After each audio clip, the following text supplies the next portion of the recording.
স্টকহোমের royal লাইব্রেরির এক গোপন ঘরে আছে একটি বই, বিশ্বের সবচেয়ে বড়, সবচেয়ে ভারী আর সবচেয়ে ভয়ঙ্কর। নাম কোডেক্স গিগাস, অর্থাৎ দৈত্যের কোড। তবে দুনিয়া একে চেনে আরেক নামে, দি ডেভিলস বাইবেল। 3 ফুট লম্বা, 34 কেজির বেশি ওজন। এই বই ঘিরে রয়েছে শতাব্দীর রহস্য, অলৌকিকতা আর ভয়। 1300 শতাব্দী, বোহেমিয়া। এক সন্ন্যাসী হারমান গুরুতর পাপ করেছিলেন। শাস্তি হিসেবে জীবন্ত দেয়ালে বন্দী হয়ে ধীরে ধীরে মৃত্যুবরণ। কিন্তু হারমান এক অনুরোধ করলেন, এক রাত সময় দিন, আমি লিখব এমন এক বই যাতে থাকবে সৃষ্টির শুরু থেকে শেষ। রাত নামে কিন্তু সময় ফুরিয়ে আসে শেষ আশায়। হারমান নাকি ডাকে লুসিফারকে, চুক্তি হয় আত্মা বিনিময়, সে পাবে অতিপ্রাকৃত ক্ষমতা আর তার প্রতিকৃতি আঁকতে হবে বইয়ের মাঝখানে। সকালবেলা দেখা যায় বই প্রস্তুত, একটানা লেখা, কোনো ভুল নেই, তার মাঝখানে শয়তানের ছবি। কোডেক্স গিগাস কেবল বাইবেল নয়, এটি এক মধ্যযুগীয় এনসাইক্লোপিডিয়া।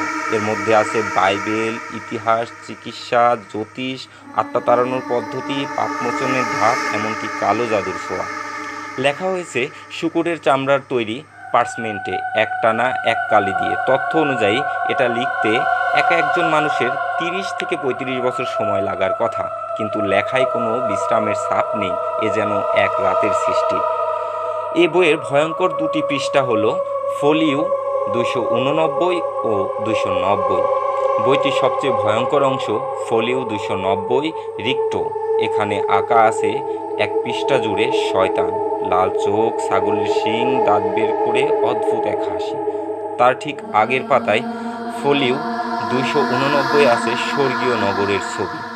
আলো অন্ধকার একে অপরের মুখোমুখি। এই দুটি পৃষ্ঠা একসাথে তৈরি করে বইয়ের সবচেয়ে ভয়ঙ্কর দৈত্যতা। পাঠকরা বলেন, এ দুটি পাতায় তাকালে ঠান্ডা স্রোত বয়ে যায় শরীরে। বইয়ের 8টি পৃষ্ঠা হারিয়ে গেছে, কেউ জানে না কখন বা কেন। ধারণা করা হয় এই পৃষ্ঠায় ছিল কালো জাদুর গোপন প্রার্থনা, রিচুয়াল। কেউ হয়তো ভয় পেয়ে কেটে ফেলে দিয়েছে, আবার কেউ বলে পৃষ্ঠাগুলো আজও কোথাও আছে অন্য কারো হস্তে। এ কারণেই কোডেক্স গিগাস কেবল একটি প্রাচীন বই নয়, এটি এক নীরব ভূতের কাহিনী। 1648 সালে যুদ্ধের সময় সুইডিশ সৈন্যরা বইটি নিয়ে যায়। আজ তা রাখা আছে স্টকহোমের রয়্যাল লাইব্রেরির কাচঘেরা ঘরে, বিশেষ তাপমাত্রায় সংরক্ষিত। ডিজিটাল স্ক্যান হলেও আসল বই দেখতে এখনও অনুমতি সীমিত। গবেষকরা বইটির পৃষ্ঠা উল্টান, কিন্তু একটি প্রশ্ন বারবার ওঠে, এই বই পড়লে আদৌ কি কিছু হয়? কথিত আছে কোডেক্স গিগাস শুধু পড়লে হয়তো কিছু হয় না, কিন্তু যদি তুমি এর পৃষ্ঠার গভীরে তাকাও, যদি বুঝতে পারো বইটা তোমাকে দেখছে, তবে শুরু হয় কিছু অদ্ভুত। বইটি পড়ে কেউ কেউ হারিয়ে গেছে, কারো আচরণ বদলে গেছে, আর কেউ রাতে ঘুমোতে পারেনি, কারণ এক পাতার ছবি চোখ যেন তাকিয়ে থাকে অন্ধকার ঘরে।